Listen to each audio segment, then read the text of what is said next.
ये यमुना नदी पर डिपेंडेंट है और यमुना नदी में कितना पानी आता है ये हरियाणा तार एवरेज मेंटेन होना होता है।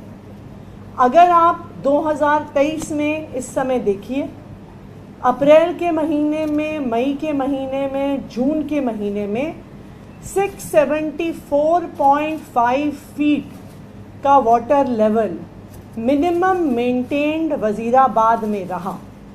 लेकिन इस साल 1 मई से ही हरियाणा ने दिल्ली को अपने हिस्से का पानी देना कम कर दिया और लगातार यमुना का वाटर लेवल गिर रहा है। 1 मई को यमुना का वाटर लेवल वजीराबाद पर 674.5 फीट था। 8 मई तक, एक हफ्ते के अंदर अंदर ये गिर के 672 फीट पर आ गया। लगातार पानी का स्तर गिरता रहा और 20 मई पे ये 671 फीट पर आ गया। 24 मई तक ये पानी का स्तर 670.2 फीट पर आ गया और आज पानी का स्तर 669.8 फीट पर पहुंच गया है। जब हरियाणा दिल्ली में पानी नहीं छोड़ती, जब यमुना नदी में पर्याप्त पानी नहीं छोड़ा जाता, इसका नतीजा क्या होता है?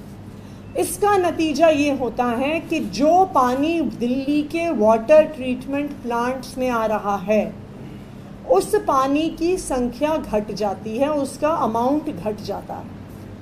जब रॉ वाटर का अमाउंट घट जाता है तो जो वाटर ट्रीटमेंट प्लांट्स पानी ट्रीट करते हैं, दिल्ली के अलग अलग हिस्सों में भेजते हैं, उसकी मात्रा भी घट जाती है। इसी का नतीजा है कि पिछले कुछ हफ्तों से और ख़ास करके पिछले 1 हफ्ते में दिल्ली के कई इलाकों में पानी की बहुत गंभीर समस्या बनी हुई है।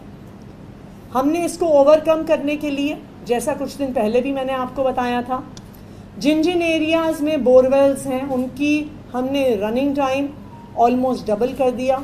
6-7 घंटे से बढ़ाकर 14-14 घंटे उन बोरवेल्स को चलाया जा रहा है पानी को सप्लीमेंट करने के लिए। वाटर टैंकर्स की संख्या भी बढ़ाई गई है। लेकिन क्योंकि पानी का स्तर लगातार घट रहा है, इसलिए आज से कुछ और भी कदम हमें उठाने पड़ रहे हैं। आज से दिल्ली के कई हिस्सों में जहाँ जहाँ पर दिन में 2 टाइम की पानी की सप्लाई आती है उसको रिड्यूस करके एक सिंगल टाइम की पानी की सप्लाई दी जाएगी। जो सेकेंड टाइम की सप्लाई से पानी बचेगा, जो वाटर डेफिशिएंट एरियाज़ हैं जहाँ पर आज के दिन में बिल्कुल पानी नहीं आ रहा है, या जहाँ पर 15 मिनट पानी आ रहा है, 20 मिनट पानी आ रहा है, सेकेंड टाइम की कुछ एरियाज़ की वाटर सप्लाई को रैशनलाइज करके जो ज़्यादा अफेक्टेड एरियाज़ हैं वहाँ पर पानी की सप्लाई दी जाएगी। मुझे पता है कि जहाँ पर 2 टाइम पानी आ रहा है वहाँ पे 1 टाइम पानी काटने से लोग परेशान होंगे, लेकिन मेरी सभी दिल्ली वासियों से अपील है कि हम सिर्फ अपने बारे में ना सोचें, हम सभी दिल्ली वालों के बारे में सोचें। हम एक विकट परिस्थिति में आज खड़े हैं जहाँ पे दिल्ली की रॉ वाटर सप्लाई को हरियाणा द्वारा रोका जा रहा है और आज की स्थिति में हम दिल्ली के कुछ हिस्सों को बिल्कुल ज़ीरो वाटर सप्लाई पर नहीं छोड़ सकते हैं। तो इसलिए मुझे पता है परेशानी होगी, लेकिन मेरी सबसे ये रिक्वेस्ट है कि आप इसमें कोऑपरेट करें। दूसरा, मेरी आज सभी दिल्ली वासियों से अपील है कि चाहे आपके एरिया में पानी की समस्या हो या आपके एरिया में अभी पानी की समस्या ना हो, प्लीज़ पानी की सप्लाई को बहुत केयरफुली यूज़ करें। आज के दिन में जब दिल्ली में पानी की सप्लाई इतनी घट गई है, आज के दिन में जब दिल्ली के कई हिस्सों में बिल्कुल पानी की सप्लाई नहीं पहुंच रही है, हम सबकी भी जिम्मेदारी है, एक जिम्मेदार नागरिक होने के नाते, दिल्ली का एक नागरिक होने के नाते, कि जिसके पास पर्याप्त सप्लाई आ रही है उसको वो वेस्टफुली इस्तेमाल ना करें। कृपया करके अपनी गाड़ियों को खुली पाइप से ना धोएं। कहीं पर भी पानी की सप्लाई को, पानी को गाड़ियां धोने के लिए यूज़ ना किया जाए। ये बहुत वेस्टफुल यूज़ है पानी का और इसमें बहुत पानी वेस्ट होता है। आज भी मैंने देखा साउथ दिल्ली के कई रेजिडेंशियल एरियाज़ में कि लोगों के घरों के बाहर, उनके ड्राइववेज में पानी बह रहा है गाड़ियों के धोने से। तो मेरी सबसे ये अपील है कि आप गाड़ियां ना धोएं। अगर अगले 1-2 दिन में इस पब्लिक अपील से काम नहीं चलता तो हो सकता है हमें एक्सेस यूज़ ऑफ वाटर का पर चालान भी लगाना पड़े, लेकिन अभी हम सिर्फ दिल्ली वालों से अपील कर रहे हैं, नंबर 1। नंबर 2, आप अपनी मोटर पर प्लीज़ ध्यान रखिए जब पानी भर रहे हैं। अभी भी दिल्ली के कई हिस्सों में टंकियों से पानी ओवरफ्लो हो रहा है, सड़कों पर आ रहा है। जब पानी की इतनी शॉर्टेज है, इस तरह का मिसयूज़ बहुत गैर जिम्मेदाराना है। और तीसरा, डे टू डे जो हमारे घर का भी कंजम्पशन है, जहाँ जहाँ पर हो सके पानी के यूटिलाइजेशन को जितना बेस्ट पॉसिबल तरीके से कर सकते हैं, बिना पानी को वेस्ट किए हुए कर सकते हैं। मेरी आप सबसे ये अपील है कि दिल्ली इस समय अक्यूट हीट वेव से गुजर रही है और दिल्ली में इस समय हरियाणा पानी बहुत कम छोड़ रहा है। तो सभी दिल्ली वालों की जिम्मेदारी है कि हम मिलकर साथ आएं और इस समस्या का समाधान करें। Thank you. ये जो आपने कहा कि चालान लगाना पड़ सकता है, ये किस स्थिति में है, ये किस तरह की अपील है? देखिए, मेरी अभी ये रिक्वेस्ट है कि जहाँ पे वेस्टफुल यूटिलाइजेशन है, अभी हम अपील कर रहे हैं लोगों से, लेकिन अगर हमें अगले 1-2 दिन में लगेगा कि अपील से नहीं हो रहा है, फिर भी वेस्टफुल यूज़ हो रहा है, तो फिर हमें इसमें वेस्टफुल यूज़ पे, जैसे गाड़ियों को धोना रनिंग वाटर से, चाहे टंकियों की ओवरफ्लो से, तो हो सकता है हम 1-2 दिन में फिर चालान लगाना भी। गाड़ी धोता पाया गया या पानी की टंकी जी ओवरफ्लो होती हुई पाई गई उस परिस्थिति। किस तरह का चालान होगा? मतलब पैसे देने होंगे लोगों को, हरियाणा बनना होगा? जी, अभी क्या आपने कहा था हरियाणा सरकार से आप बात करेंगे या आप कोर्ट का रुख करेंगे? हम हरियाणा सरकार से लगातार बात कर रहे हैं, लेकिन हर बातचीत के बावजूद भी हरियाणा सरकार पानी नहीं छोड़ रही है।